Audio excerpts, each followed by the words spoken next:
बिहार में हम अकेले लड़ रहे हैं, हम अकेले लड़ रहे हैं, बस हमको सबका आशीर्वाद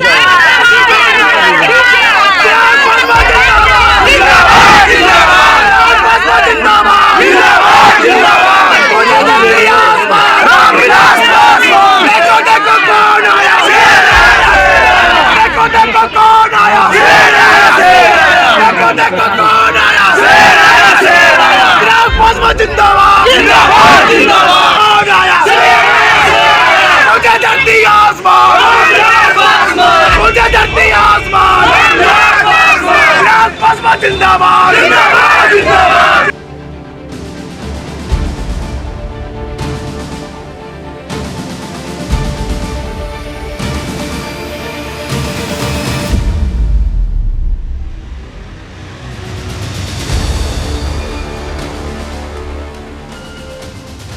नमस्कार, मैं हूं राजमोहन तिवारी और आप जुड़ चुके हैं लाइव बिहार के साथ। लोजपा रामविलास के राष्ट्रीय अध्यक्ष चिराग पासवान अपने बिहार बचाओ मार्च के जरिए बिहार के मुख्यमंत्री नीतीश कुमार को अपनी ताकत दिखाने के बाद एक बार फिर निकल पड़े हैं बिहार की यात्रा पर। इस बार वो अपने गृह जिले खगड़िया पहुंचे हैं, जहां पर वो आम जनता से मुलाकात तो कर ही रहे हैं, साथ ही साथ अपने पारिवारिक रिश्तेदारों से भी मेलजोल बढ़ाने का प्रयास करते दिखाई दे रहे हैं। इसके अलावा चिराग पासवान का एक वीडियो भी सोशल मीडिया पर वायरल हो रहा है, जिसमें वो बकरी के बच्चों के साथ खेलते दिखाई दे रहे हैं। उनके साथ इस तस्वीर में उनके भांजे और भांजी भी आपको दिखाई देंगे। सबसे पहले ये तस्वीर देखिए, ये तस्वीर खगड़िया जिले की है, जब वो अपने रिश्तेदार के यहाँ पहुंचे थे, मुलाकात कर रहे थे, उनसे आशीर्वाद लेने गए थे। उसी दौरान चिराग पासवान के भांजे और भांजी, जो कि पटना से चिराग पासवान के साथ ही गांव गए हुए हैं, भांजे वंश और भांजी परी बकरी के बच्चों के साथ खेलने लगे। जब चिराग पासवान ने उनको देखा खेलते हुए तो वो भी उनके पास पहुंच गए और वो भी बकरी के बच्चों के साथ खेलते आपको दिखाई देंगे। साथ ही चिराग पासवान ने उन बकरी के बच्चों को गोद में भी उठा लिया और चिराग पासवान इसको लेकर एक ट्वीट भी करते हैं। ट्वीट में वो लिखते हैं कि बचपन में जब भी गाँव आता था तो हमेशा पापा से बकरी के बच्चों के साथ खेलने की जिद करता था।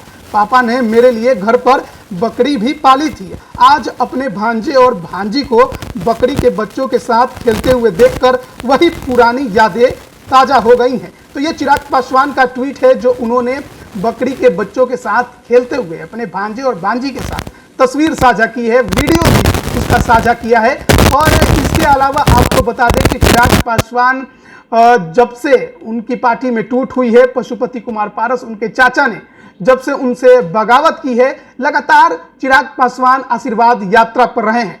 और आशीर्वाद यात्रा करने के बाद चिराग पासवान ने 15 फरवरी को राजधानी पटना में बिहार बचाओ मार्च निकाला और उनका यह बिहार बचाओ मार्च काफी हद तक सफल भी रहा, क्योंकि हजारों की संख्या में समर्थक राजधानी पटना में उमड़े थे। और उसके बाद वो जेपी गोलंबर गांधी मैदान से बेली रोड तक पहुंच गए थे।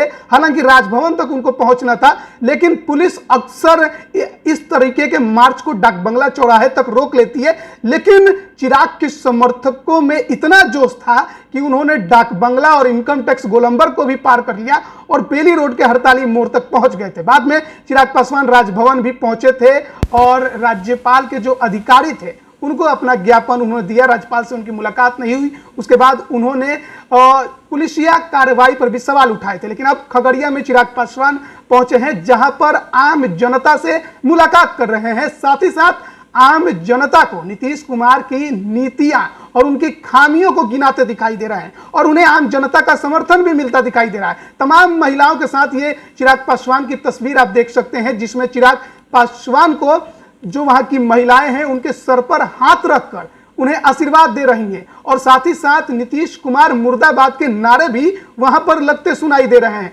ऐसे में आप सोच सकते हैं कि चिराग पासवान का अपने समुदाय में कितना वर्चस्व है, किस प्रकार से चिराग पासवान जब भी कहीं जाते हैं तो उनको देखने के लिए हजारों की संख्या में भीड़ उमड़ती है। फिर वो चिराग पासवान उन तमाम भीड़ों को संबोधित भी करते हैं। अभी भी खगड़िया में वो तमाम भीड़ों को संबोधित कर रहे थे और जो भी वहां पर लोग पहुंचे थे उन्हें ये बताने का प्रयास कर रहे थे कि किस प्रकार से उनके पिता रामविलास पासवान के चले जाने के बाद उनके चाचा जो पशुपति कुमार पारस है, उन्होंने धोखा किया, उन्होंने चिराग पासवान के पीठ पर खंजर घोंप दिया। और इन बातों को याद कराकर शायद इमोशनली अपना जो अंदर का उनका भावना है वो प्रकट कर रहे हो, या फिर उन्हें अपने तरफ खींचने का प्रयास कर रहे होंगे। लेकिन चिराग पासवान लगातार बिहार की यात्रा पर और अभी अपने गृह जिले खगड़िया की यात्रा पर लगातार अपने पारिवारिक रिश्तेदारों से मुलाकात करने के अलावा आम जनता के साथ मेलजोल बढ़ाने का प्रयास और उन्हें संबोधित करके उन्हें अपने पाले में करने का भी प्रयास करते दिखाई दे रहे हैं। अब बने रहिए लाइव बिहार के साथ। आप सभी का बहुत बहुत धन्यवाद। लाइव बिहार यूट्यूब पर सब्सक्राइब और फेसबुक पर लाइक जरूर करें।